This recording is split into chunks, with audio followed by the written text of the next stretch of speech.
Good evening. Welcome to another segment of Campus Forum 76. We're pleased to have with us this evening Mrs. Mary Long, who has devoted a great deal of time in studying the prospect of the future. Interviewing Mrs. Long this evening will be Gail James, an instructor of French at the Community College. Ms. James is also a field representative for the Kansas Council of the Humanities. My name is John Ryan, and I'm an instructor of History and Contemporary Affairs. Mrs. Long, thanks for stopping by. Pleasure. I guess there are so many questions that can be asked in talking about the future. I think perhaps it'd be best to start with a very general one, but yet an essential one. What is futurism? Well, in the first place, futurism isn't too good a word, is it? Historian has a marvelous ring. History has a marvelous ring. Futurism and the word futurist sound a little bit as if you're feeling the bumps on someone's head or reading palms or something. Yeah. And so it hasn't gotten as much serious respect as history and historian.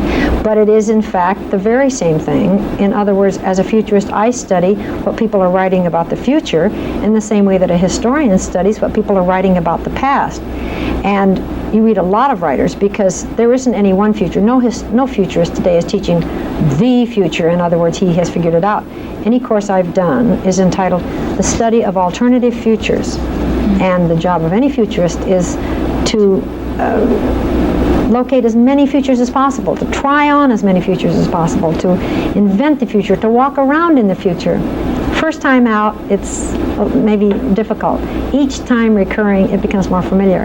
And then that influences the way that you act today, if you already can picture yourself out there.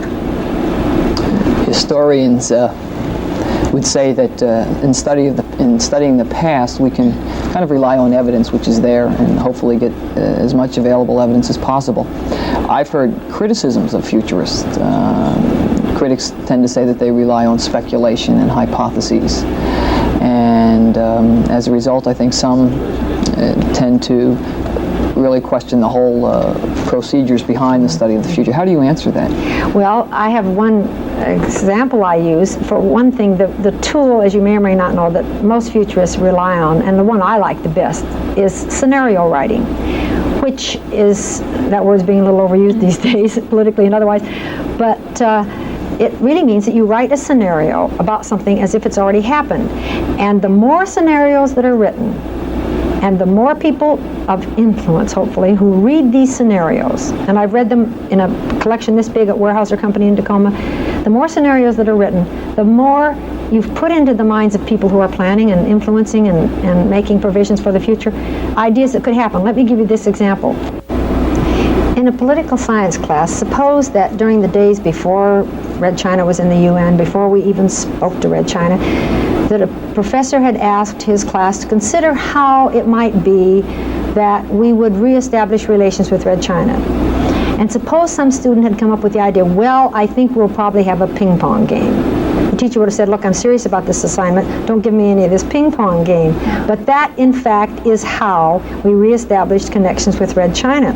So no scenario that's written anymore is really not worth reading and worth thinking about. In the past, there were some good predictors, and they weren't very good writers. Jules Verne happened to be one who combined good writing and predicting.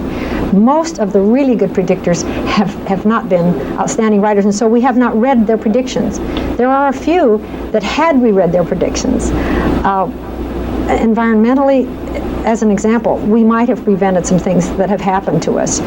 We do get the wishes of the generation before. We get what they wanted, or several generations before. And with the speed of change now, we can't be too far thinking. You know, I say to people, if you want a baby who's born today in Kansas General Hospital to have her 70, we're already at 2046. Mm-hmm. And don't you want her to have it? So I don't think that thinking way out there, even on a premise basis, but not just one premise. That, I think historians are right there if they think that any futurist functions with only one premise.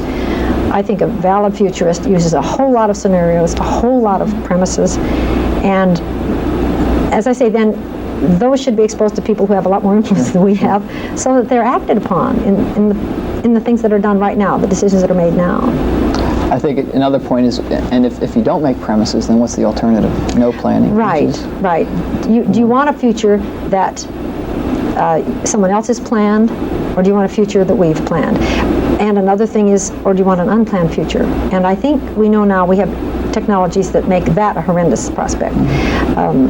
I think that's the view that most people have, is that we do want to have some say. Life magazine had a good quote several years ago by Norbert Weiner, and he said, we have enough know-how in America. What we need now are people with more know-what. And so between science and technology is where we now want to insert our ethics, our morals, our consideration, our concern. And it's only if we know what the possibilities are that we can make good judgments now.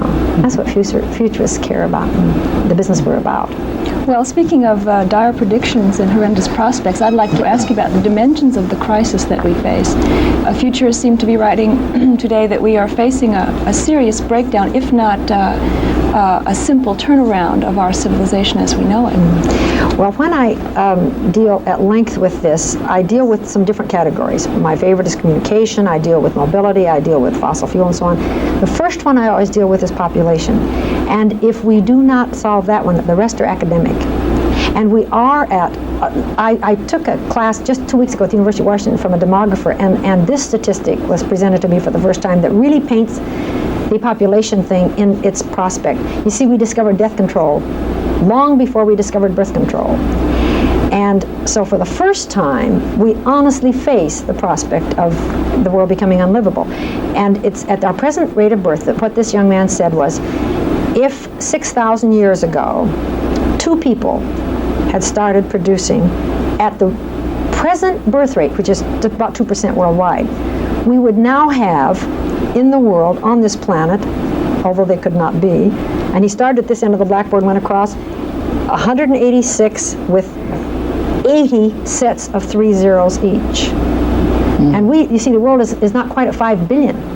And we are talking that big about. So you know, a 2% population increase, that, in fact, it's only a valid statistic in the short run. There isn't any long run. If you talk a 2% birth rate and it continues at 2% worldwide, there isn't any long run. So population, if it isn't slowed, would be chaotic and dire and so on. However, we are a thinking animal. And this demographer said another delightful thing. He said, one of the other glimmers of hope is that demographers are notoriously wrong. But we are a thinking animal.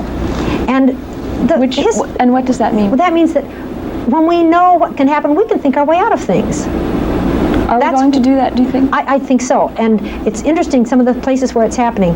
In this country, the rate of birth is lowering. In China, it has lowered measurably. They are about at population 0. Of course, it's easy in a country like that is 1, huge, and 2, run by decree, to do that. See, he said, they've stamped out the black fly in China. All they had to do was one day say, okay, everybody, and you stamped out the black fly.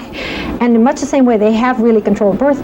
And it's very important. People say, well, yes, we're doing it. Isn't that nice of us? But now if the people over there in India and Africa would do it, and that's true, for the quality of their life, it's very important, crucial that they do it. But for the quality of this planet, it's equally crucial that we lower the birth rate, because a baby of ours uses more resources in a year than a child of theirs might in their whole life.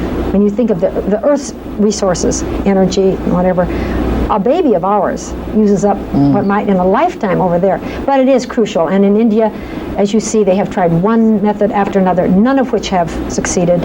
And they are now using decree. They are going to get into the business of decree. It won't be as easy in a country like that. But I do have the belief that the thinking is for something, and the thinking for thinking our way out of it. Well, I'd like to ask you about the way we think. We are used to thinking in terms of nation states or individual nation problems. Can we learn to think in terms of global priorities? When you say we, you sure can. People, you yes. And my children will. Yes. And you're of the generation that's already thinking that way. And I can tell just by their reactions to political involvements that you already are thinking that we're one planet. And I think since the astronauts took that picture out there of the blue and white marble, that we all have a different view of what it's like. But interestingly enough, when you go to a World Assembly of Futurists, there aren't people using the expression one world anymore, meaning a political one world. Not at all. One of the problems that comes up, and you read it in science fiction, is what about colonization of out there? Because there's no question that there will be earthlings, if you want to call us that, living not on this earth. We will be living in colonies or in either something we make or maybe someplace we discover. I don't go that far yet in my thinking. I won't live for that, but I will certainly live to see colonies living in outer space. Boeing company, where I'm from, they are working on a colony to collect solar energy up there, and the people will have to live up there who work and then send the solar energy back to the earth. So there will be people, and I'd go in a minute, but there will be people who will move out. But then people talk about, well, we know what imperialism and colonization was on this planet and what it has led to. Shouldn't we begin drawing up some rules right now for colonization out there? That's an interesting prospect. But we will probably, just as we do in our communities, reach a point where those who have things will know that they cannot, the haves and have-nots cannot exist unless the haves do share. And so our concern for population is equal by their concern for pollution, which we're big at. So I think that when you ask, will we? Yes, you will. I do believe that. I do believe that you will. We as Young Americans people are more accustomed to dealing with specific programs and action areas. We're less comfortable with ideas of this nature. Can we learn how to raise our consciousness so that we can think of new values, invent a new culture? I hope so. I keep thinking, what would be the very best grabber that a futurist could come up with? Now, Future Shock was a pretty good grabber, the book, Alvin Toffler's book, and the film about Future Shock. You know, the way we took things for granted after the moonshot, I thought the moonshot was a very good grabber. And now people will say, have they come down yet? You know, we'll send somebody out there and nobody even keeps score anymore. I don't know what it's going to take to grab us. And it isn't important that everyone be grabbed. That's the thing, too. It's important that the people with influence begin to put into the back of their minds some of the prospects, because they will make decisions. I mentioned earlier the shopping list. If 200 years ago you had asked people what they wanted, they could have anything, what would they want technology to provide? They probably would have said longer lives, not to have every other child die in childbirth, the end of back-breaking toil, mobility, I'd like to see more of the world. And we got it. We got the whole shopping list. We also got pollution, overpopulation, the problems of the aging, and so on. And so a new area is growing up in futurism that is even more recent than just the study of futurism, and that's technology assessment, where you try to assess to its nth degree what a technology would do before you get into it.